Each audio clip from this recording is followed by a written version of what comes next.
Senseless violence has always been a large part of humanity. Our history is plagued with it, from thousands of years ago to present day.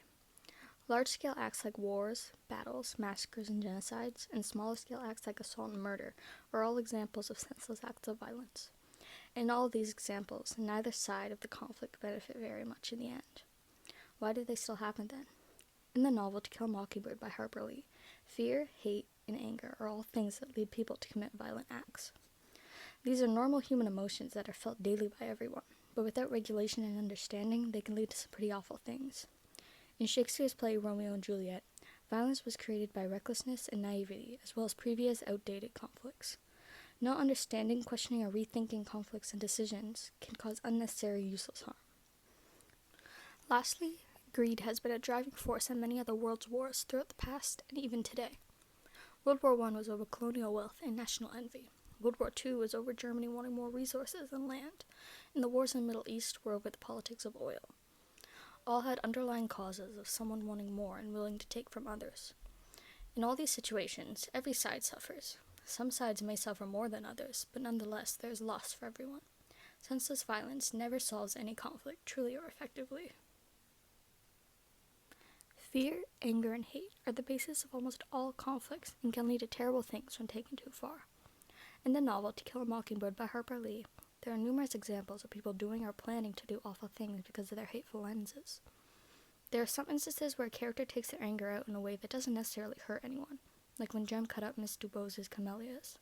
Then there are other instances where pent-up anger and hate are released in more harmful, violent ways.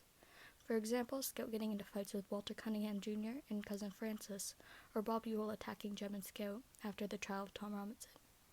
Senseless violence occurs when these regular, ordinary human emotions build up and eventually overcome and overcrowd a person's better sense of judgment and understanding.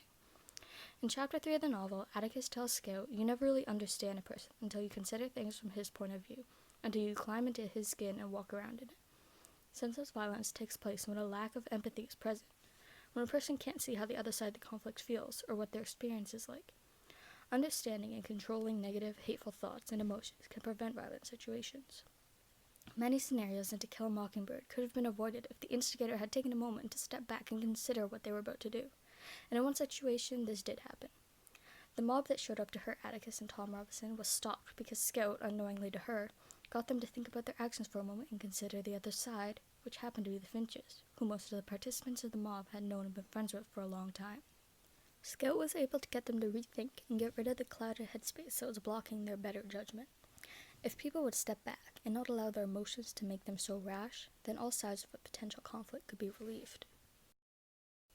Speaking of rash, Shakespeare's play Romeo and Juliet showcases how naivety and recklessness, along with former unresolved or outdated conflict, can influence senseless violence.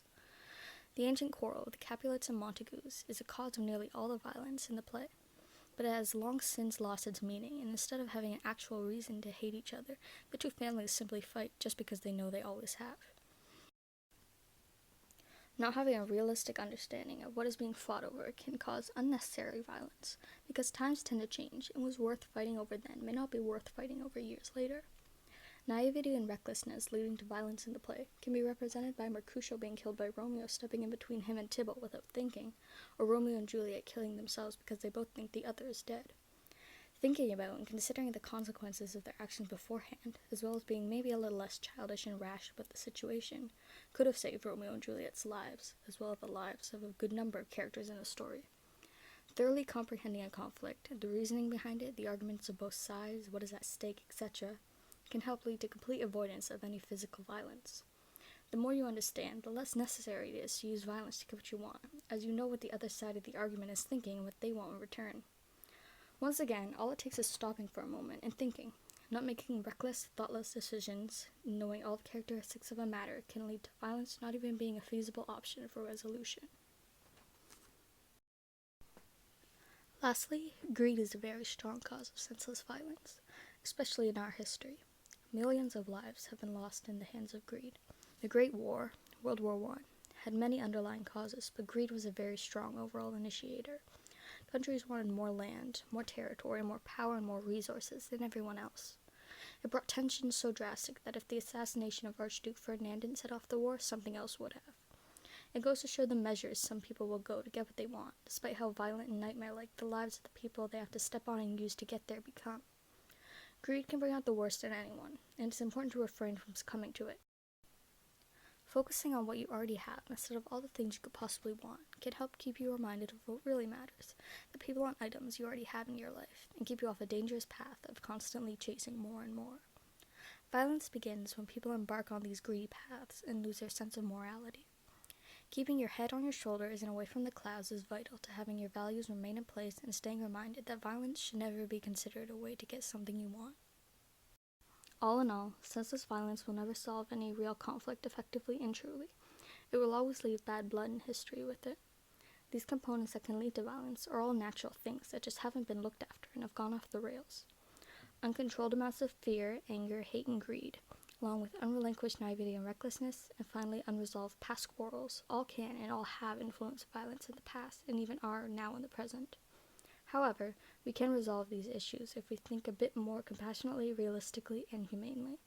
Pausing for a moment and contemplating, questioning, and rethinking can help clear a clouded mindset that an overcrowded emotion or feeling can give you. Reducing senseless violence in the world can be started with these simple steps. A path to a safer future can be paved. It's our job to begin it.